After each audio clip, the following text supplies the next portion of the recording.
لا هەرکوێکەن و بینەری زوومن ئەم کاتان باش هەمووان دەزانن کە پەیامەکەی ئۆجەلان و ڕاستیەکەی ئەو هەوڵ و دەست پێشخەریەی لە تورکیا دەستی پێکردووە بۆ کرانەوە بەرەو ئیمرالی و دەستپێکردنی گفتوگۆ بە دڵنیاییەوە کاریگەری تەنها لەسەر تورکیا و باکووری کوردستان نابێ و ویستە تورکیەکەش بۆ کردنەوەی دەرگای ئیمرالی تەنها پەیوەست بە باکووری کوردستان و خودووی تورکیاوە نییە بەشێکی ڕاستیەکەی بەشێکی باشی دەکرێت پەیوەست بێ بە ڕۆژاوای کوردستانەوە بۆیە بە دڵنیاییەوە لە باکووری کوردستان و تورکیا گفتوگۆکان بەرەو هەر شوێنێک بڕۆن لە ڕۆژاوای کوردستان کاریگەریەکانی ئەبینین دوجار ئەمەی کە هەیە لە دۆخێکی دیاریکراوایە کە سووریا و ڕۆژاوای کوردستان پیایە تێپەڕە بێ و لەو نێوەندەشە بە دڵنیاییەوە لە سووریا و ڕۆژاوای کوردستان هەرچیەک ڕووبدا کاریگەری لەسەر کورد دەبێ هەر پێشهاتێکی ئەمنی سەربازی و سیاسی بە دڵنیاییەوە لە دیمەشقەوە هەتا لای خۆمان لە ڕۆژاوای کوردستان هەبێ بە دڵنیاییەوە کاریگەری لەسەر کورد دەبێ هەر ئەمە شەوای لە کورد لە ڕۆژاوای کوردستان کردووە کە گفتوگۆ بکەن لە با بڵین کەوتنی ئەسەدەوە هەتا ئێستا بە دڵنیاییەوە گفتوگۆکان لە ڕۆژاوای کوردستان لە نێوان بە دیاریکراوی لە نێوان ئەنەکەسە و پێیەنەکەیە با بڵین یان هەسەدەیە بەردەوا من بەڵام هێشتان هیچی وە دیار نین لە کاتێکا لە دیمەشق ڕاستیەکەی ئەحمەد شەرع هەنگاوەکانی زۆر خێراتر کردووە هەم لە ڕووی سەربازی و ڕاستیەکەی وردە وردە خەریکە وەزارەتی بەرگری دروستەکە ئەگەر دروستیشی نەکرد بێ هیکەلەکەی داناوە هەندێک ڕاستیەکەی ئەفسەریشی بە نزیکانە بۆ زیاد کردووە لەلایەنە سیاسیەکەیشی خەریکەوەیە کە گفتوگویەکی نیشتیمانی لە سووریا دەست پێ بکاوە دەڵێ بە گوتەی خۆیانە لە زیادی هزار کەس بەشدار بن لەو گفتوگۆ نیشتیمانیە هەموو ئەمانە لە کاتێکان هێشتان دەرەنجامەکانی گفتوگۆ کوردیەکە دیار نین دەکرێ ڕاستیەکەی ئەوەی کە لە تورکیا و باکووری کوردستانە گوزەرێ کردنەوەی دەرگای ئیمرالی کاریگەری لەسەر گفتوگۆ کوردستانیەکانی ڕۆژاوای کوردستانە بێ هەموو ئەمانە بەیەکەوە لەگەڵ دوو میوانە ئەم شەو گفتوگۆکەم جەدعان عەلی سەرۆکی نوێنەرایەتی ئەنەکەسە لە هەرێمی کوردستان بەڕێزیان هەڤاڵ جەدعان لە هەولێرەوە لەگەڵ مابێ بابەکر دڕەیی سیاسەتکار لە لەندەنی پایتەختی بەریتانیاوە ئەویش لەگەڵ مایە هەڤاڵ جەدعان بەڕێز بابەکر هەردوو لا بەخێر بێن هیوادارم زۆر زۆر باش بن لوتفت هەیە کاک بابەکر من ئیزن لە ئێوە وەرەگرم لە کاک جەدعان و دەست پێ یەکەم ڕاستیەکەی گفتوگۆ کوردیەکە بۆ ئێمە گرنگە بە دڵنیاییەوە بۆی بچینە ناو ڕسمە گەورەکەی دۆخی کورد هەم لە تورکیا لە باکووری کوردستان هەم لە ڕۆژاوای کوردستان هەڤاڵ جەدعان گفتوگۆکانتان لەگەڵ با بڵێن هەسەدە و با بڵێن پێیەنەکە ئەمانە گەیشتون بەچی ینی لە دوای کەوتنی ئەسەد بە دڵنیاییەوە گفتوگۆ هەبووە ئێوە داواکاریەکانی خۆتان ناوە بەوان ئەوانیش بە دڵنیاییەوە قسەی خۆیان بۆ ئێوە کردووە توانم بزانم گەیشتون بەچی زۆر سپاس بۆ جەنابەت و بۆ زووم بۆ میێوانەوەی هێژاژی بابەکر سەرچاوە لطفت هەیە ئێمە ئەموە کە ئەنە کەسێ ئەنجومانە نیشتیمانیا کوردی دەستپێکە شۆڕەشا سووریدا بە جهێ خۆ هەلبژارت ناو ئۆپۆزیسیۆنێدا و محوەرێ دەولی و بریار و کۆنگر و ناودەولەتیە ئەنها پشتی ڕۆخاندنە بەشار و ڕجێمە قڕێژ و گەماری پاش نیف قەرنیژ ساڵە سەر نەفەس و سنگا ملەتێ سووری بتەڤایی و کوردژی بتایبەتی بڕاستی جهێ شانازیە و کێفخۆشیە و ئەم دەستخۆشیە هەر کەسیکن هەر کەسێکی سووری پشتی ڤقاس قوربانیە پشتی وێرانکردنێ پشتی کۆچبەریە پشتی زیندان و کوشتن و ونداکردنا خەلکێژی هژمارەکە زۆر زۆر مەزن ئەم جهێ دڵخۆشیەیە ئەم ژێ ڕجێمە خراپ و قڕێژ خلاص بوونیان ئێمە دوێ قوناغەکە نو دەست پێ دکێ قوناغەکە نو دەست پێ دکێت سووریەکە نو تێدا مەزراندن دەستورەکە نو تێدا مەزراندن دەستهلاتەکە نو کاتی ئانها لە شام سووریا برێڤە دەبێ چاودێریە نابدەولەتی بریارێ نابدەولەتی دەولەتێن مەزن ئێگۆ خودیباندۆر di Sûriyada زۆر ji nêzik ve û hûrgulî ve dişopênin rewşa Sûrî wa diyar e. Ême jî em weka beşek ji Sûriya miletekî resen û ê diwem di mezinbûna xwe de netewa diwem di Sûriya de û li ser xaka xwe jiyana xwe dikin me zor eziyet û zulm û biryar û qanûnê zor xerab û weke siza û عقوبه ji nasnamê dest pê bike ji terîbê heme tişt serê me hatiye aniha derfet hatiye got em paş nêzîkê 100 salî ji xebata Kurd em bigihine derfetekê got em çavê me ronî bibe got em karibin tiştekî bi dest vebênin qezencin netewî bi dest vebênin ji ber wê yekê dostên milletê Kurd û tevgera siyasiya Kurdî û qediya Kurdî Sûriya de serê wa de dewletên zilhêz Amerîkan û Ferensa û li gel wa jî Brêtanya li Qamişlo zor çûn û hatinê dikin di nav di terefê sereke de enekesê û peyadê bi layîngirê xwe ve zêdeyî carekê her du alî dîtine û berêz Mezlûm Ebdê jî dîtine serokê Qesed berpirsê yanî rayedarê Qesedê çekdarî supayê Qesed navlêtê yanî Quwat Sûriya Demokratiya ême em dibêjim yek carê paş xwestin û xwesteka milletê Kurdê Sûrî bi tevayî ya bi aglebê waya bi piranî xwesteka tevgera siyasiya Kurdî Kurdistana Bakur de xwesteka Kurdistana tevgera siyasî Kurdistana Îranê Rojhilat û xwesteka Kurdistan tevgera siyasiya Kurdistana Herêma Kurdistanê Kurdistana Iraqê ev hemû bi rastî fişarê û dextê dikin û gelekî ji nêzik ve dişopênin û çavdêrin jî û daxwazin jî got yekrêziya yek helwest yekrêziya mala Kurdî اینجا کاک جەدئان ڕاستیەکەی من ڕێم پێدای کە قسەی خۆت بکەی باسی هەموو ئەو پرسانت کرد کە خۆشحاڵیە بە ڕوخانی ڕژێمی ئەسەد ڕژێمێک کە بە دڵنیاییەوە پێش ئەویش و لە سەردەمی هەردوو ئەسەدەکەی شا کورد دیارە لە ڕۆژاوای کوردستان وە لە سووریا چۆن مامەڵی لەگەڵ کراوە ئێستش هەموو دنیا خەریکیەوەیە کورد لە ڕۆژاوای کوردستان یەک دەنگ بێ و چەند ڕۆژێکە گفتوگۆ لە ئارادایە ئەنجامەکەی ئەتوانی پێم بڵێ گەیشتون بەچی؟ بەێ یەکەم جوات چێبوو ناو ئەنجومانە کوردی و سەرۆکێ قەسەدێ بەرز مەزلوم عەبدێ بەهابوونە بحازربوونە ئەمریکان و فەرەنسیە تشتێ گۆ دەرباس بووی بە هەورە دانوستاندنکردە شرۆڤەکردە دانینە بەردەستێ جامێرێ بەرز مەزلوم عەبدێ ژی وعددایە تەول و فەرەنسی و ئەمریکیە نۆڤێنە ڤەگوهێزن لە ئالیە پەیەدێ و لاینگرێ وێ و دانوستاندنێکی سەر بکەن ئێمە دخالێ سەرەکە هەنا ji bo jingavê xweş bibe ji bo em karibin çim dû dawakariye em dibînin weke enekesê dibêjin got peyedê karibê ragihênê têkildariya xwe û aîdiya xwe û girêdana xwe PKK ve bibirê xwe ragihênê weke partîka Kurdê Sûrî ev yek وەک پارتیکە کوردێ سووری ئەم هەفتوورە بکن دووەم زیندانێ خوا سپی بکێ ji girtiyê me di zîndanê wada divêj aliyê siyasî ve kesek zîndanê de nemênê baş ev a duwema a sêyem ev werin li hev rûnin kaxeteke Kurdî daxwaza Kurd di Sûriya çi ye em itîfaqê ser bikin heke reşpelik bê heke spî bê ji bo em karibin dû pêş wêna şandekê çêkin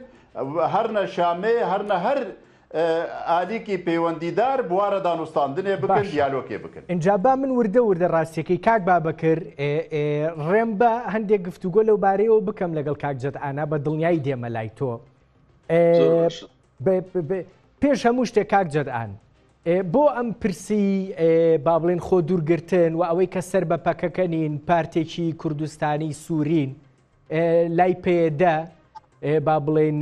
ڕای بگەێنێ بۆ ئێوە مەطلبێکی دیاریکراوە لە کاتێکە ئەوان خۆیان لەو بارەوە قسەی دیاریکراوی خۆیانیان کردووە دەڵێن ئێمە با بڵێن سربەخۆین و گرێدراوی وەکو ڕێکخراو مەبەستمە گرێدراوی پەکەکە نین ئێمە لە کوردستانی سووریا لە ڕۆژاوای کوردستان خەریکی سیاسەتین ئەم قسەیان کردووە و هەندێک کارکتەری دیاریکراویش ئەگەر هەبن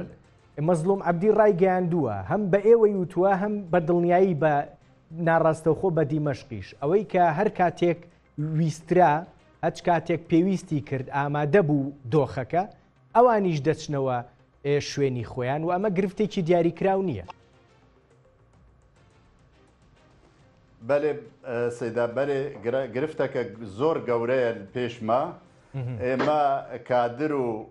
ئایدۆلۆژیا پەکەکێ لە سووریا نەگونجاوە بداخواز و قەدیامە و دۆزا کوردی لە سووریا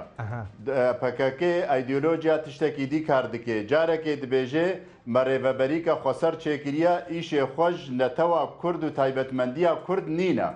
جارێکێ دبێژێ ناوێ vê herêmên got em bi rêve dibin û dibin rêveberiya xweser re navê wê bakur û rojhilatî Sûriyaya hîç tiştek û daxwazeka Kurdî taybetmendiya netewî têde tune ye ji ber vê yekî ev yek dewem divê em wextê kaxeteka Kurdî çê bikin û bidamezrênin û di her ser itîfaqê bikin rêkeftin çê bibe divê em guncaw bê bi arêkiriya Sûriya tebayî eglebê wana û piştgêr bêj dewletên xwedîbandor di Sûriya de serê wana de Amerîkan û Îtîhad Ewropî. Baş. Heger new û dewletên derdorê jî dewletê derdorê jî bi behane û hiccetê li me dikin gefa dixwin û ihtimala êrîşa bikin û berî wê ne Efrîn çû û serêkaniyê çû em naxwazin dobare bibe. دخوازن و بەهانە و va حجەتا ji destê Tirkiya û غەیری Tirkiya bibirin yek ji sedemê sereka ev e. Baş e ca berez ced'an felsefa got pê kar dikin rûna دوو پرس لەم نێوەندەیە هەیە یەکەم باست لەوە کرد کە تێگەیشتێکی کوردی لای پەیەدە ڕوون بێ من لە ئێوە پرسم ئێوە ئەوە چەند ساڵە لە نێو ئۆپۆسیۆنی سووریان ئێتلافی نیشتیمانی ئەتوانی پێم بڵێ لەو چوارچێوەیە لە چوارچێوەی بەرنامەی کاری ئۆپۆسیۆنی سووری ئێتلافی سووری و ئیتر وا ئێوە وردە وردا بێ ئێتلافی سووریژە بێ وردە وردە دیدی خۆی بەیان بکە بۆ داهاتووی سووریا چی کوردی و کوردستانیتان جێ کردوێتەوە لە ناو ئێتلافی نیشتیمانیە ئەمە یەک دوو بۆچی تێگەیشتێکی دیاریکراوی پەیەدە لەبارەی پرسی کورد لە ڕۆژاوای کوردستان نابێ قبول کراو بێ بەڵام بۆ نمونە بۆ هێزی دیکەی ڕۆژاوای کوردستان هەیە لە نمونەی با بڵێن ئەنەکەسە تێگەیشتێکی دیاریکراوی کوردستانی لە باشووری کوردستانەوە لەگەڵ خۆیان بەرێ بۆ ڕۆژاوای کوردستان و ڕوونە من باسی چی یەکەم تەوام دەست خۆش ئێمە دەبێژم هەلبژارتنە ئەمە دەرباسبوونا ئەمە ناو ئۆپۆزیسیۆنا سووریدا ئانها ئەو مەحوەرێ دەولی ئێگۆ بریارێ ناودەولەتی چێکردن دڕیا مەجلس الأمن و ئەمم متحیدا و دەولەتێن خودیباندۆر ئەو مەحوەر بسەرکەت مەحوەرێ بەشار و ئەیران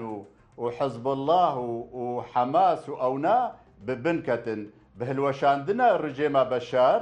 محورێکی پالپشتی و پشتگێری و ئاریکاریە ڕژێمە بەشار ڕەدەکرد ئەو محوەر ڕۆخا محوەرێک گۆ بسەرکەتی ئێمە وەکە ئەنجومانە کوردی ئەم بە محوەرێ دەولیرە و کۆمجڤین و کۆنگرێ جنێڤ و بریارە ناودەولەتی 2254 و هەنێک بریارێ دیژی ئێتێکلدار بڕەوشە سووری براستی ئەم خودیە وی محوەرینە ئەم دبینن ئەم دۆستانیە گۆمەچێکردنا و ئاریکاریە دەولەتە و پشتگێریە دەولەتە ژمەرە دوو هەبوونا مەد وی محوەریدا ئەم وەکە کورد نەمانە مەحروم ژە ئالیێ بزاو و خۆستەکە ڕۆخاندنە جابەرت جەدان تۆ پێم بڵێ ئەنجومەنی سووریای دیموکرات مەسەدە لەگەڵ هەسەدا لە کام میحوەرایە لەم سەر یا لەو سەر ئەتوانی پێم بڵێ تۆ لە هیچیانە باسی نەکرد ئەو دەبێژن ئەس بەحس ناکەم ئەو تێنە سەر زمانێ خوا دەبێژن ئەم خەتا سیە من ئەو دەبێژن ئەم خەتا سیە من دەبێژن ئەم نەب ڕجێمە بەشارڕەنە و ئەم نەب ئۆپۆزیسیۆنێرەنە بەس هەرێمێن کوردی تەبان ئەس ناخوازم ئەم وێ گوتنێ نەها بە ئالیێ هەفتوو تۆهمەتبار بکەن ئان بریتگر ها قوناغەکە نووە ئەم چاوە دڕێ خۆش بکەن بە هەفتوورە ئەم شتێکی باشە لە هەف نێزیک ببن ئەم چاوەکارە بن گوتنا کوردی بکنەیەک داخوازا کورد بکنەیەک ئەوە شتێکی ڕاستی گەرەکە ئەم دوی زمان بە هەفتوورە بەئاخفن ئەس نەهاتمە بێ دەرێنەها ئێریش و تهمە بابێژن سەر پەیادێ ئەن ئالیە دیتر هەر زۆر باش خوازم ئەس گەلێکی ژوات خوازم گو ئەم چاوەکارە بن ڕێیا پەیدا بکەن زمانێکی شێرین پەیدا بکەن نێزیکی هەب ببن ئێوە داواکاریەکانی خۆتان لە چوارچەوەی زمانێکی شیرینە داوە بە مەزلوم عەبدی دیارەکەی جوابتانەیرێتەوە یان نا بەلێ گەلێک تشتێک وە مەدگۆتن دگۆتە ڕاستە ئەڤە حەقە ئەژی بوەڕە ئەمێ بگهێنە برادەرێ مە پەیادێ ئالیە دییانی زۆر باش و هەندێک تشت هەبوون مثلا ئالیە چەکداری و ئالیە سوپا ئەو نادگۆت ئەو ئالیە عسکەریە ئەمێ بە ئالیە عسکەری بە ئادانوستاندنێ بکن بەس بەرسباتە یا دیترکێ تەرەفێت دوات دەقا کێشکەرەماتە باش تە گوت چما چێ دبێت بان تبێژێ پەیەدێ تێکلایە خۆ بپەکەکێرە ببرە و چرە ونجی وەک ئەنە کەسێ لە جیکیل کوردستانینە باشوورێ کوردستانێ جەم پارتی ئانجیل جەم بەرزانینە جەنابێ سەرۆک بەرزانینە مەسەلەن یانی جەنابێ سەرۆک بەرزانی و پارتیا کوردستانە عێراقێ دعما پشتگێریە ژمەرە دکێ دەستپێکێ دە زێدەی ڕێکەفتنەکێ تزانێ ڕێکەفتنەك دۆ سێ و ڕێکەفتنە چاراژی لە قامشلۆ ئەف حەمە پشتگێر بوو پالپشت بوو و داعم بوو و دگوت هون وەکە کوردێ سووری کوردستانە سووریا هون بچ ڕەنگی لە هەفتوو بکەن ئەگەر هون هەل بژێرن بە ئالیە ڕژێمێ دەهەرن کێشە نینە هەگەر هون هەل بژێرن بە ئالیە ئۆپۆزیسیۆن بەس بە هەڤرە بن لەگەل هەف بن باشترە ڕوونە بەس پەکەکێ لە گۆر ئایدیۆلۆجیاخوا لە گۆر ئایدیۆلۆجیاوێ غەیری دبن دروشما دەکار دکێ ئەمە دیموقراتیە و براتیا گەلاندا ئێمە ئەم دەبێژن وەرن ئەم پرۆژەکە نەتەوا کورد داخواز و مافێ کورد سووریادا ئەم ژێرە کار بکن بێباشلو کاغەتەکە کوردی جامن دواتر پێم بڵێ بزانم ڕویای ئێوە بۆ ئەو پرۆژە نەتەوەیە چییە بەڕێز ئێجەت ئان با بچمە لای کاک بابەکرد ڕەیش کاک بابەکرد بمبورە زۆرم پێچوو بەڵام یعنی دەرفەت بوو کاکجەت ئادمان لەگەڵا بوو ویستم بزانم گەیشتون بەچی ئەوەی کە گفتوگۆ هەیە لە نێو هێزە کوردیەکانە زۆر باشە ئەوەی ئێستا گوێمان لێبووی لای کاکجەت ئان بەوەی کە ڕاستیەکەی هەموو دەرفەتێک بقۆزینەوە بۆی قسەی خێر گفتوگۆی کوردیا بکرێ ئەمە هەر زۆر باشترە جا تۆ لە ڕووی نیشتیمانیەوە پێم بڵێ ئەمە چۆن تێکەڵ بە تێگەیشتنێکی نیشتیمانی کوردانە بکرێ لە ڕۆژاوای کوردستان بۆ ئەوی بە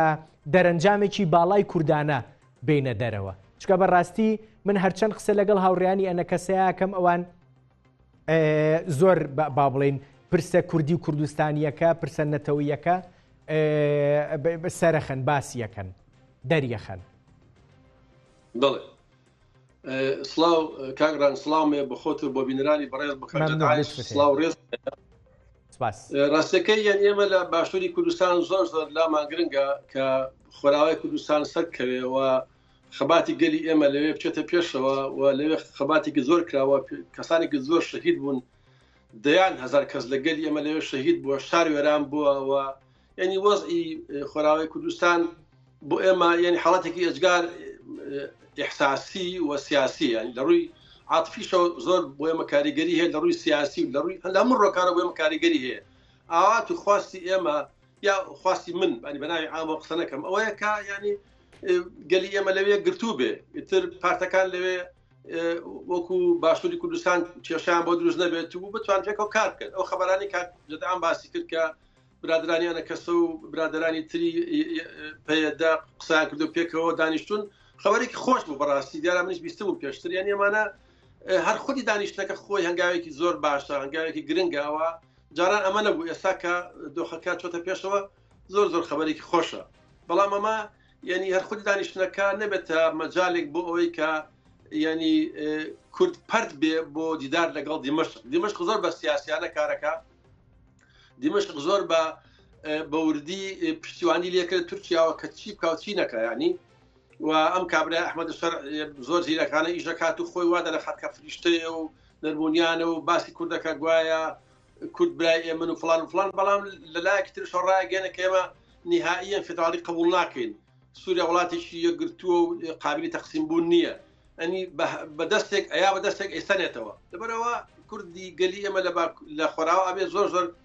دیارە هوشار بێ دڵنیام کە هوشاری زۆری شایلەوە یعنی ئەمەی کە چۆن ئەو بەرەو پێشەوە بڕات گرنگە بەڵام هەندێک قسەی کاک جەدعان یا خوبرادرانی ئەنە کەسا بۆ من ئەگەر ڕێگا بدەی باسی کەم سەرنجێکم لەسەری هەبوو بۆنە ئەویش ئەوەیە کە ئەو مەرجانەی برادرانی ئەنە کەسە داناوە بۆ مەزلوم عەبدی و هاوڕێکانی من لام سەیرن یەکەمیان ئەوەی کە یعنی کوردی خۆرئاوا یاخود ئەم خەباتی کە لەوێ ئەکرێت دوورکەوێتەوە لە پەکەک لە ئەمە ئێمە شتێکی خەیاڵیە شتێکی لە خەیاڵ نزیکە ینی خەڵکی سیاسی جدی فەرحی وا ناکات بەڕاستی چونکە یەکەم ئەمە پرۆژەی تورکیایە قسەیە قسەی تورکیایە دووهەم پەکەک ئێستا بوونەوەرێکی فیزیکی نییە بەتەنیا پەکەک بۆتە خەتێکی ئایدۆلۆژی وڵا کاک بابەکرد من ڕێک ئەمیست ئەمە بڵێم ڕاستیەکەی جا باش بووتت یعنی تۆ چەکی پەکەکەت قبول نییە ئەڵێی با تورکیا عاجز نەبێ ئەمە تەبیعیە بەڵام بەڕاستی تۆ کۆی بیرۆکەکانی پەکەکە لە بارەی حکومڕانی و سیاست و ئەوانەی دیکەوە کە خەڵکێکی دیاریکراو لە ڕۆژاوای کوردستان تەبەنی کردووە بتێ و نەتەوێ خەڵکێکەیە ئیسلامیە خەڵکێکەیە چەپە خەڵکێکی دیکە هەیە هێڵی سێمی هەڵبژاردووە لە سیاستکردە و بەڕاستی بێ قبول بکرێ لە ئەخیرا ئەمە بیرکردنەوەی ئەوە هەست ناکەی بۆ گفتوگۆکردن و گەیشتن بە جۆرێک لە ڕێکەوتن قورسە تۆ ئەم داواکاریە بکەی دەزای من ویستم ڕەهەندێک تری ڕوونکەمەوە کاکڕەهەندەکەی ئەوەیە کە مۆزوعەکە ئەوەی کە پەکەکە ینی خۆیان دابڕێن لە پەکەکە خۆیان دوورخەنەوەلەوە ئەمە هەر لەگەڵ منتەقی ژیان ناگونجێن دەک لەبەر ئەوەی کە ناکرێت ئەنی مەحاڵە چونکە ئەمە خەتێکی سیاسیە خەتێکی فکریە ژیان ئازادی شعارێکە کاتی خۆی ئەمبرانە دانێناوە پەکەکە داهێناوە کە بۆتە شعارێکی ئیقلیمی لە جیهانیە پێکەکە ئێستا تارماییەکی جیهانیە لە سووریا هەیە لە باشوور هەیە لە باکوور هەیە لە ئەوروپا هەیە یعنی تۆ ناتوانانی ینی ئەمە بکەی ئەمە ناکرێ ینی خوا بڕین وا ڕایانگەیان وا هەموو ڕایانگەیان و مەزڵوم عەبدی و هاوڕێکان کاکە ئێمە ڕەبتمان پێوە نییە و زۆر باشە بەڵام ئەمە ئایدۆلۆژیە خەتە فکر کوردی خۆرئاوا توانیوێتی ئەوەی ئەم ئایدۆلۆژیەوە هەزاران کەس بە شەهیدکردن بە وڵاتەکە ڕزگار بکە ڕزگاری کردووە سەر دەستی لە دەستی داعش و لە دەستی ئەوانێکی ئێستا نۆکەری جا تۆ کاک بابەکرد بۆی کاتەکە زۆر بەم پرسەوە بە دیاریکراوی نەکوژین تۆ چیت پێ باشە بنەڕەترین ئەو خاڵە سەرەکیە نیشتیمانیانەی کە ئەکرێ هاوڕێیانمان لە ڕۆژاوای کوردستان هەواڵانمان لەسەری ڕێک بکەون چی و چییە بۆ ئەوەی بەدەستی پڕەوە بچنە دیمەشق بە بڕای من زۆر باشە بە بڕای من برادرانی ئەنە کەسان لە کۆبنەوەکە بەشدار بن شەرتی تەعجیزی نەکەن مەسەڵەنەوە خۆ دەرنەخن کە ئەوان کوردپەروەرترن لە برادرانی پەیەدا یعنی مە شتێکی معقول نییە تۆ پێدوا بێ ئەوان وڵاتەکان ڕزگار کردو بە پراکتیکی بە عەمەلی وڵاتەکان ئازاد کردووە و کە ئیدعای ناسیۆنالیستی ناکەن معناوانەیە کە بڕوان بە گەلی کورد بە گەلێکی خۆیان نییە ئەوان سیاسەتەکە وا پێویستەکە ئەمریکەکان وا خۆشحاڵترن غەرب خۆرئاوا لە تۆ تێئگات کە تۆ باسی قەومیەتکەی زۆر بۆ شێوەیە خەستی کەیتەوە ڕەنگە قبول نەکەن و لە ڕاستیە هەرواش دێت عەرەبیشی لێیە ئەرمەنیشی لێیە کریستیانیشی لێیە تۆ بێ وەکو براگەورەیەک چونکە لەو منتەقە دەسەڵاتت هەیە بەڕێی من ینی ئەمان وا دەرنەخن کە لە پێدا ینی ناسیۆنالیستترن لەگەڵەوە ڕێبکەون بە بڕای من ڕێبکەون و هەوڵدەن کە پلاتفۆرم دۆستەوە یەک پلاتفۆرمیان هەبێ نەچن بۆ دیمەشق بەبێ برادرانی حەسەدا بەبێ برادرانی هێزەکانی سووریا دیموکرات خۆیان جیان نەکەن لەوان بە هیچ جۆرێک خۆجیاکردنەوە لەوان بەڕاستی کارەساتە و ئەمە ئەبێتە مای مشکلێکی گەورە بۆ گەلی ئێمە لەبەرەوە ینی هەوڵدان بۆ دابەزاندنی ئەفکارەکانی ئەردۆغان و باختەلی لە سووریا کارەساتە بۆ گەلی ئێمە داواکاری من داواکاری هەموو گەلی کردەوەیە کە ئەنە کەسە لەگەڵ هێزەکانی سووریا دیموکرات ڕێ بکەوێ دوور نەکەوەتەوە لێ بە هیچ بەهانێک بەهیچ بانێک ڕوونە دەست خۆش کاک بابەکرد کاک جەتئان ڕاستیەکەی ئێمە هەندێک گفتوگۆمان لەو بارەیەوە کرد پێم وا بێ تێی پەڕێنین باشە باست لەوە کرد با بڵێن کورد ئەبێ لەسەر وەرەقەیەکی دیاری کرا و بە دڵنیاییەوە ڕێک بکەوێ و بە وەرەقەیەوە بە دڵنیایی ئامادە بێ بۆ گفتوگۆ سیاسیەکانی داهاتوو لەگەڵ دیمەشقا ئێوە بەگشتی لەسەر هێڵە گشتیەکانی سیاستکردن و حکومڕانی بۆ داهاتووی سووریا وەکو ئەنەکەسە و نازانم ناچاریشم بڵێم وەکو لە چوارچەوەی ئێتلافی نیشتیمانی ئۆپۆسیۆنی سووریا چونکە هێشتان لەوێ هەن چ با بڵێن دیدێکتان هەیە بۆ ئایندەی هەم سووریا هەم ڕۆژاوای کوردستان هیچی وا حازرە لای ئێوە؟ تمام بەێ بەێ بەس ئەس برادەرێمە مامۆستا بابەکرد بەڵێ دەبێ عولی ئەس دەنگێ خۆ بگهێنمێدا ئەیدیۆلۆجیا پەکەکێ دبن دروشمادا ئیش دکێ ئەلئومە دیموقراتیە و براتیا گەلان هیچ تایبەتمەندیە کوردی نەتەوە کورد تێدە نینە من نەگوتیە ئاپۆ نەکوردە من نەگوتیە بەس تت بێژێ ئەیدیۆلۆجیا ڕوونە باوە تێپەڕێنین کاک جەڕەباناوێ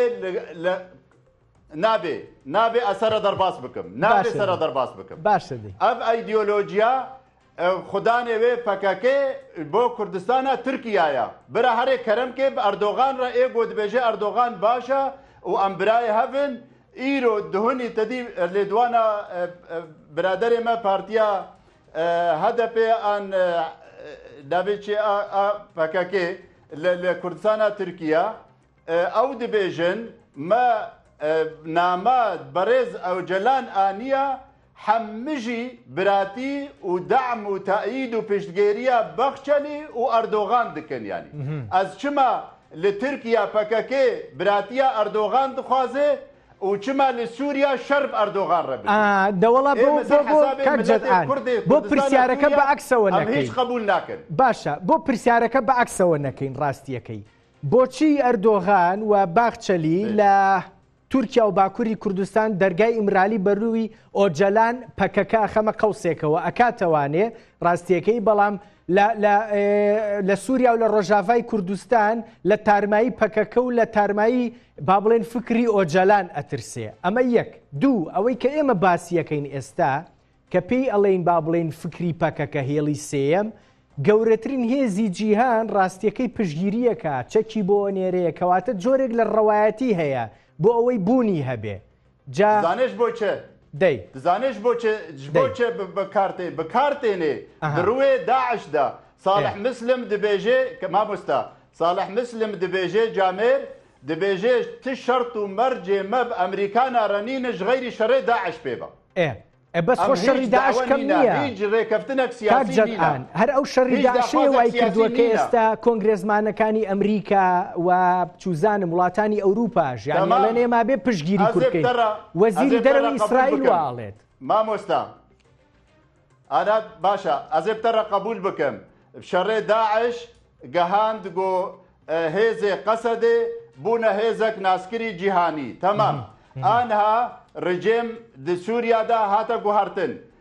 سووریا کە نو تێدا مەزراندن دەستورەکە نو تێدا مەزراندن ئەم چاوە کاربن مافێ کورد تەسبیت بکرد سووریادا دەتۆ ئەوم پێ بڵێ من ئەوم لە تۆ کات جەدعان ئێستا ئێوە وەکو ئەنەکەسە ئەتانەوێت چۆن ئەو مافی کورد مافی ڕۆژاوای کوردستان لە سووریای نوێیە با بڵێن جێگیر بکەن لە چوارچەوەی ئۆپۆسیۆنێکە ئیشەکەن ئێوە ناوی ئێتلافی نیشتیمانی سووریا نانا تدڤگەڕێت شتێکە بنش بۆ مەڤگەڕێنێت شتێکە بن تغەڵەت پرسێ دکێ بێژمەتە پشتی ڕۆخاندنا بەشار پشتی ڕۆخاندنا بەشار سووریاکە نو تێدا مەزراندن دەستورەکە نو تێدا مەزراندن ئەم وەکە کورد هەکە هەروەستا خۆ نەکنەیەک داخوازە خۆ نەکنەیەک ئەمێ بەهێزەکە قەلس و لاواز ناف خەڵکی سووریا وەرنەخویاکردن ئەمێ چاوە بکەن ڕێیا گۆ ئەمکارە بن هەلوەستا کوردی لە سووریا بکنەیەک دەبێ پەیادێ وەرێ قبول بکێ هەلوەستا کوردی نەتەوی داخوازە کورد جارەسەریا کورد سووریادا چییە؟ بچ ڕەنگیە؟ دەی باشە بۆ ئەو پرسیارە لە ئێوە نەکەین کاک جەدعان من ئەو پرسیارە لە ئێوەکەم ئێوە یارمەتی پێە دەبن چارەسەرەکە بۆ کورد لە ڕۆژاوای کوردستان لە چوارچەوی سووریایە چییە؟ ئەمە یەک دوو ئێوە ئەم تێگەیشتنەتان لە چوارچەوی ئۆپۆسیۆنی سووری ئیتلافی نیشتیمانی جێ کردوێتەوە یان نا؟ ئەوان ڕازین بەم دیدەی ئێوە یان نا ئیتلافی نیشتیمانی؟ تەمام ئێمە کاغەتێک ڕێکەفتنێک دنامە و ئەتیلافێدا هەبوو وەختێک بۆ ئەم چوون بوونە بەشێک ژێ وەختی ئەم دەرباس بوون بوونە ئەندام تێدا وەکە ئەنەکەسێ کاغەتەمە یەک تشتێ مە دبێژێ شێوەیە حکومڕانی د سووریادا ئێمە ئەم دبینن شێوەیە مناسب ji بۆ پێکهاتی و سووری هەموو خۆتێدا ببینن و کاربن خۆ ببینن خودانێ سووریا شێوەیە فێدرالیە شێوەیە حکومڕانی فێدرالی بێ باشە بنسبەت سووریا بتەڤایی ڕوونە ئەمان قبول کردووە ئیتلافی نیشتیمانی ئاعتیراف بەلێ قبولیان کردووە داواکاری فیدرالیان قبول کردووە ئێستا گەر ئیتلافی نیشتیمانی گفتوگۆ لەگەڵ ئەحمەد شەرع بکە ئەڵێن ئێمە فیدرالیمانەوێ بۆ کورد بۆ دروست بۆ عەلەوی تێکل نەکە حکومڕانیە شێوەیە فیدرالی بۆ سووریا بتەڤایی گشتی سووریا گشتیە ئەوە نە بۆ کووردا تەنەیە ئێمە ئەمولۆ دبینن ئەم دبینن بۆ سووریا فێدرال بێ باشترە زۆر باش باشترین شێوەیە حکومڕانیەیە ئەمولۆ دبینن زۆر قبول بکێ قبول نەکێ ئەو سال فەکە دیە ئێمە بریارە مەیە ئەنجومانە کوردیە ڕوونە بنسبەت سووریا گشتی بنسبەت کورد ئەم دبێژن دەبێ ئاعتیراف بەهابوونە کورد سووریا اعتیبار ببێ زێدەی نەتەوە کێچێت بێ نەتەوە کورد سووریا نەتەوە دوایە عالیە مەزنبوونێ و هژمارێدا زۆر ڕوون و زمانێک کورد دەبێ ببێ زمانێکی ڕەسەند سووریادا هەرێمێ کوردیدا ڕقم یەک بێ هەرێمێ عەرەبیدا ڕقم دو بێ هەرێمێ دندانی سووریا بتەڤایی ئەم داخوازامە ئەڤە و مافێ کورد لەگۆڕ عهود و مەواسیقێ دەولی چه ملەتێکی وەک سووری کوردێ سووری بە هژمارە کوردستانە سووریا دەبێ هژمارێ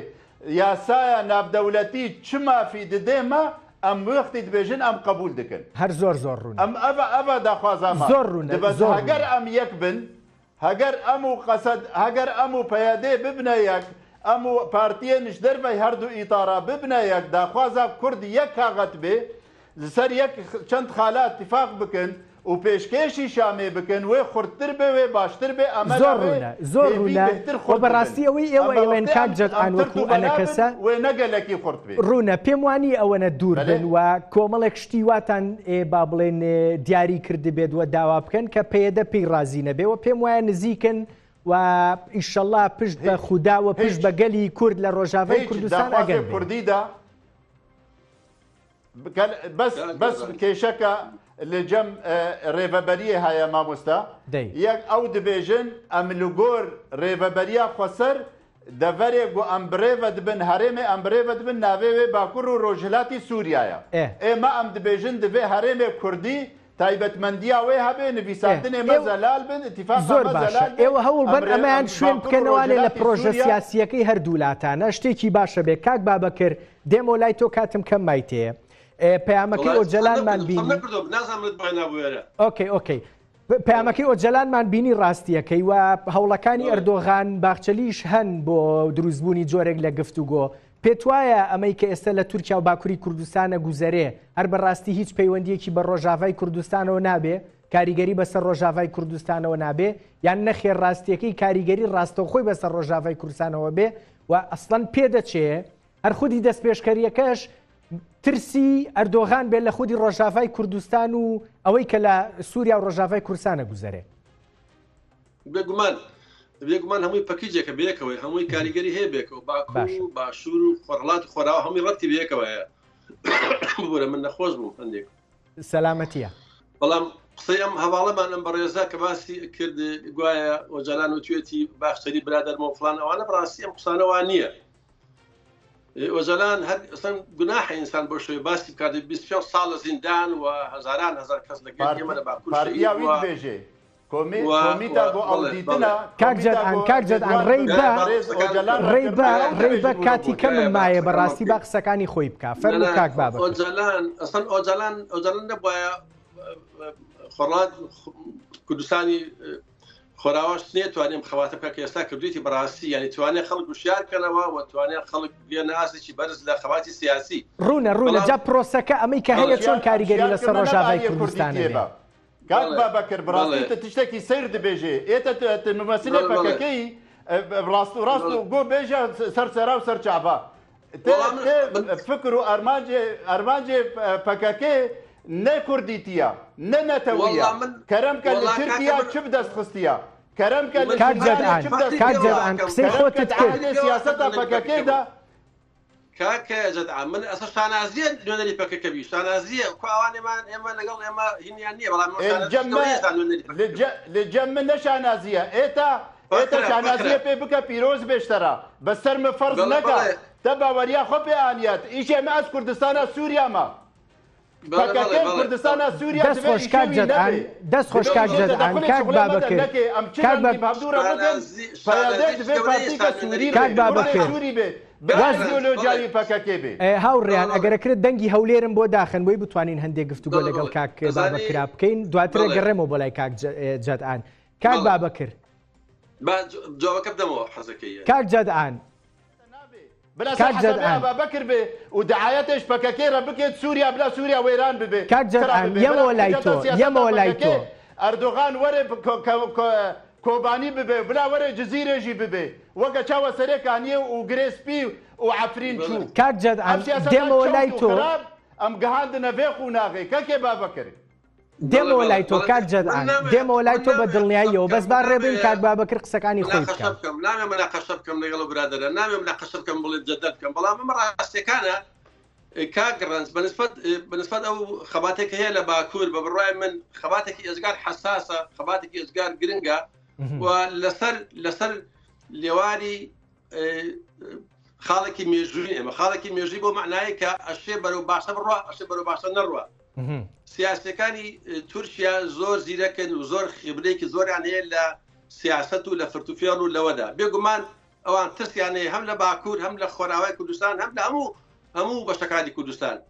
ئێمە ئاگامان لێ نییە لە مەیدانەکانی شەڕ لە بینی پێشمەرگەی باکوور و حکومەتی تورکیا چی گوزەراوە بەڕاستی ئاگامان لێ نییە نازانین چی خوان حکومەتی تورکیا خۆی ئەزانێت چی گوزەراوە لەو شاخچەوانەی کە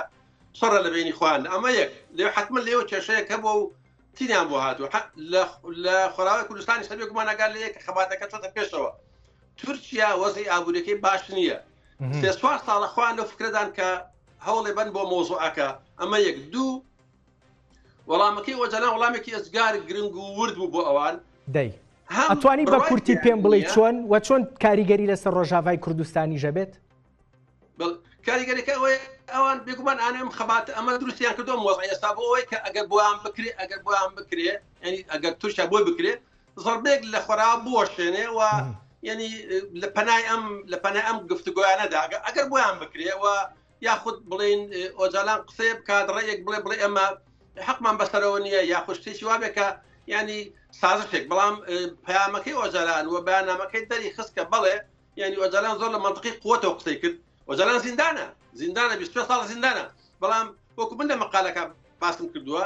ڕوونێ کاتەوە کە بڵێ ئێوە خۆتان هاتوونە پێشەوە بۆ ئاشتی خۆتان باسی ئاشتیەکەن ئێوە خۆتان پارادیمێکێ پارادیم بۆ معنای کە دۆخێکێ وەڵێکەیە کە سەکردەکانی تورکیان ناچارن بێنە پێشەوە بۆ ئەو ئەگەوانە وایە باخچەلی خۆی کە دوژمنی سەرسەختی کوردە باسی ئاشتی ناکرد ئەگەوانە وایە ئەردۆغان تەیدی ئاشتی ناکرد بە هەر حاڵ بەڵام قسەی باش هەر باشە قسەی باشە بە بڕای من ینی سەیتمەنتەکە بەدامەکەی ئۆجالان زۆر ڕوونەکە ئەڵێ ئەگەر بچێتە ناو پەرلەمانی تورکیاوە ینی جاران لە 2012 و 2014 و ساڵانی تریشا زۆر گفتوگۆ هەبووە لە بینی پێکەکە و تورکیادا و هەمووی فەشەلی هێناوە چونکە تورکیا دوڕی کردو لە مۆزوعەکانە و خۆشیان کوشتووە و پاشەکشان کردووە ئەم جارە ئۆجالان داواکە لە پەرلەمانی تورکیا ئەم گفتوگوانە بکرێت پەرلەمان شوێنێکی هەم علەنیە هەمیش نوێنەرانی میلەت لەوێ حەزوریان هەیە کە ئەکرێ لێ بە علەنی شتەکان بۆ تێ باز بکرێت و داوای کردو ئۆجالان لە بانامەکەی ئەی بەشداری پێکردنی ئۆپۆزیسیۆن چی کاک بابەکە بەڵێ ئاخر ئۆپۆزیسیۆن بۆ معنای کە خۆشتان ئەگاتان لێ هەموو حزبەکانی ئۆپۆزیسیۆن مەسەرەن ئەوانەی کە مەسەن داوا دۆغڵ و قسەی باشی کرۆ ماوەیە کە معارەزەیە جاهاپە قسەی باشیان کردوتیان ئێمە پێمان وایە کە کورد حەقی خۆتی لە مەسەن لە سووریا مافی خۆی هەبێ مافی خۆی هەبێ قسەکانیان باش بوو بۆیە ئۆجەلان داوا کات کە ئۆپۆزیسیۆنی تورکیا بەشدار لە گفتوگانی کە ئەکرێت لە ناو پەرلەمانی تورکیادا بۆیە ئەمانە هەمووی پێکەوە گرنگاوە یعنی ئۆجەلان هیچ خاڵێکی لاوازی بەدەستەوە نەداوە لە گفتوگانیە ئەڵێ باشە کاک بابەکر تۆ ئەڵەی پەیامەکە پامێکی باڵایە و متەوازنە با بڵین ئەمە ئاگری شەڕ ئاگری با بڵین هێرشی تورکی لە ڕۆژاوای کوردستان دوورە خاتەوە یاننا بە کورتی پێم بڵێ ناتوانانی دقیق قسە بکە لەو بارەوە ئەزانێ زۆر ئەمە باسی علاقاتێکی بەشەریەکەین ڕەنگە مەسەرەن ڕەنگە ئۆجاران لەگەڵ حکوومەتی تورکیا ڕێکە جەدراڵێک لەو لاوە 100 تۆپتەقێنێ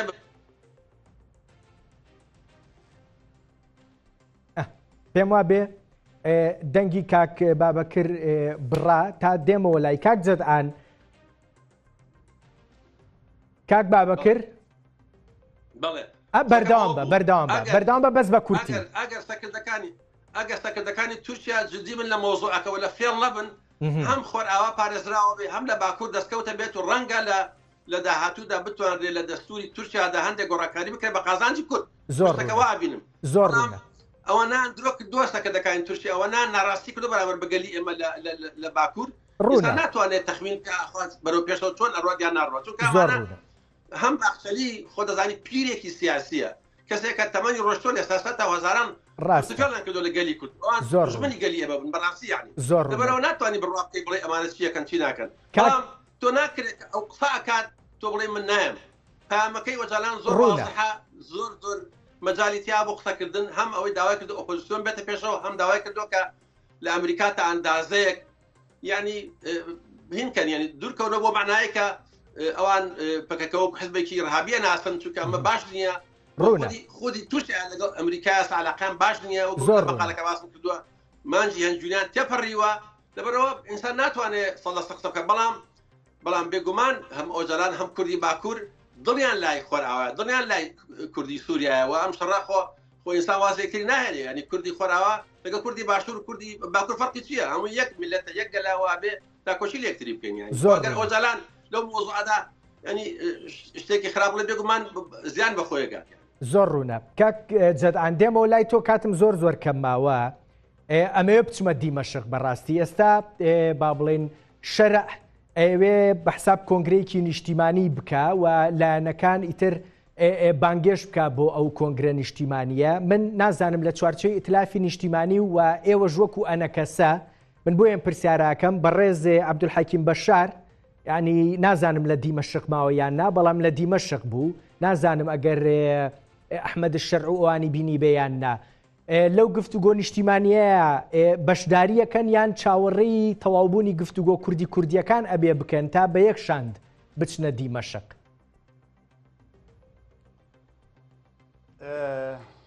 خوا دکتۆر حەکیم بشار و ئانجی کادرێ ما و خۆجیهەیە مەیە ئەنجومانە کوردی لە شام ئەو ڕۆژێکی شامێ دەرنەچوویە و کارێ خۆ دکن ئامادەبوونا دکن خەلکێ دبینن تێکلاییە چێ دکن ji bo xizmeta kaxeta Kurdî û doza Kurdî bikin heger şandeke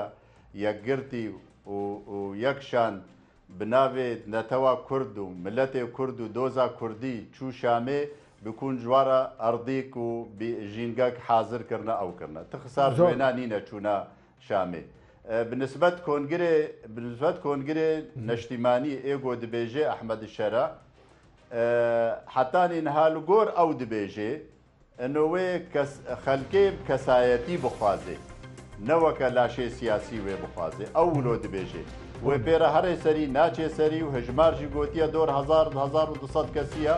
عجبه اولو بمینه تیرت که تیره ناکه از بیجم اف دولت خودی باندور لسوریا اف دولت خودی نقشرین پیشیا و هیا اف دولت گلکی بهورگولی دشوپینن احمد الشرع و دستلات شامی نها چی بویی درفت باور ناکم بدنه در دریج هگر گاوه شاش بابیجی هەگەر نەت بە ئالیێ یەکڕێزیە نەشتیمانیە سووری بێ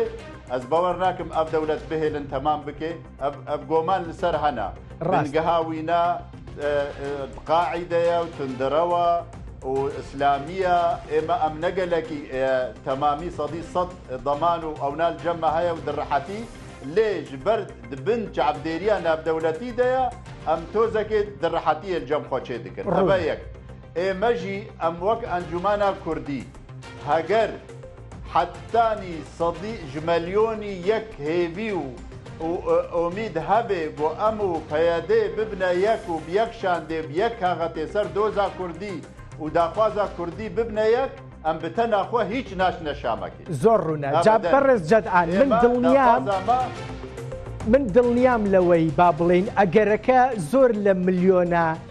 یەک زیاترە من دڵنیام لە 150 سەر و لە 150 بۆی ئێوە بتوانن بە یەک شاندی کوردی لە قامشلەوە لە ڕۆژاوای کوردستانەوە بچنە دیمەشق داواکاریە نیشتیمانیە کوردستانیەکانی ڕۆژاوای کوردستان برن بۆ دیمەشق و کاری لەسەر بکەن بە یەک دەقە کاک بابەکر دڕەیی با بڵێن ئەمەی کە لە دیمەشق ئێستا ئاگوزەرێ و هەوڵێکی خێرا بە پەلە هەیە بۆ سەرپێخستی پرۆسەیەکی سیاسی دیاری کراو کورد دەتوانێت شوێنی خۆی بکاتەوە ئەگەر لەسەر پاکێجێکی دیاریکراوی کوردستانیانە ڕێک بکەوێ بەڕاستی ئەوەی کە لە دیمەشق ئەگوزەرێ لە چوارچێوەی پێوەرە نێودەوڵەتیەکان بە تایبەتی بڕیاری 2254 هەستەکەی ئەگەری سەرگرتنی زۆرەیان ئاڵنگاری زۆر و مەترسی زۆری لە بەردەمایە بێگومان مەترسی زۆر هەیە مەترسی زۆرەکە تورکیایە بەڵام ئەگەر پەیەدە و ئەنە کەسان ڕێکەون پێکەوە ینی پەیەدا و هەسەدا هێزێکی ئەسکەری و هێزێکی سیاسی گەورەی هەیە و ئەنە کەسەش علاقاتێکی فراوانی هەیە لە باشوور و لە ئەوروپا وانێ توانێت بەکاری بێنێ ئەگەر ئەم دوو هێزە و هێزەکانی تر ئەگەر لەوان بچووکتر بتوان پێکەوە یەک بن بە دڵنیاییەوە ئەتوان دەستکەوتی باش بۆ کورد دەست بێن بە دڵنیاییەوە هیچ متمانەیەک بە دیمەشق نییە و نابێت هیچ متمانێک بە دیمەشق هەبێت مطلقاً نابێت هەبێت بەڕای من یعنی متمانەکردن بە دیمەشق کارەساتە بۆ کورد کە دیمەشق بە سیاسەتی تورکیا و بە سیاسەتی خۆی یا عروبەویە ناسیۆنالیستە یان تێکەڵێکە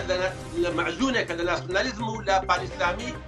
ینی تورکیا وڵاتانی تری عەرەبی ڕەنگە دەستی بخەن بۆ شتی قەومی و ئێمە لە نەقەشات زۆرەکەن لە پلاتفۆرمەکانە قەومیەکانی عەرەب بەڵێن بابە ئێستا لە سووریا ئەسڵ حەقی نییە ئەوە هەمووی سووریاوە لەبەرەوە بە بڕای من یەکبوونی کورد ئەم حیزبانەی کە باسمان کردن جا ئەنە کەسە لەگەڵ پەیەدا لەگەڵ ئەو برادرانی تر یەک من زۆر ڕوونە کاک بابە زۆر ڕوونە من هیوادارم کاک جەدعان تۆ ببینم لەگەڵ هاوڕێیانی پێدەیە دەست لە ناو دەست لە دیمەشق بن ئیش بۆ کورد لە ڕۆژاوای کوردستان وەستەندنی مافەکانی بکەن زۆر سپاس دەکەم لە هەولێرەوە لەگەڵ مابوویت ماندوو بوویت لەسەر مافێ کوردی بێ شەرت و مەرجێمە ئەمسەر کاغەتەکە داخوازە کورد و دۆزا کوردی چارەسەریا کوردی سووریادا ئەمسەر وێ کارن زۆر ڕوونە و ئەمسەر وێ کارن ببنە یەک زۆر ڕوونە پێگەن و دەست لە ناو دەست بە دڵنیاییەوە بێ بچنە دیمەشق جەدعان عەلی سەرۆکی نوێنەرایەتی ئەنە کەسە لە هەرێمی کوردستان گەلێک سوپاس ماندوو نەبیت بابەکر دڕەیی سیاسەتکار بمبورە کاتم کەم پێبەخشید بەڵام بە دڵنیاییەوە بۆ قەرەبووەکەمەوانێ لە بەرنامەی ترا سپاس بۆ تۆش لە لەندەنی بەریتانیاوە لەگەڵ مابووی سپاس بۆ ئێوەش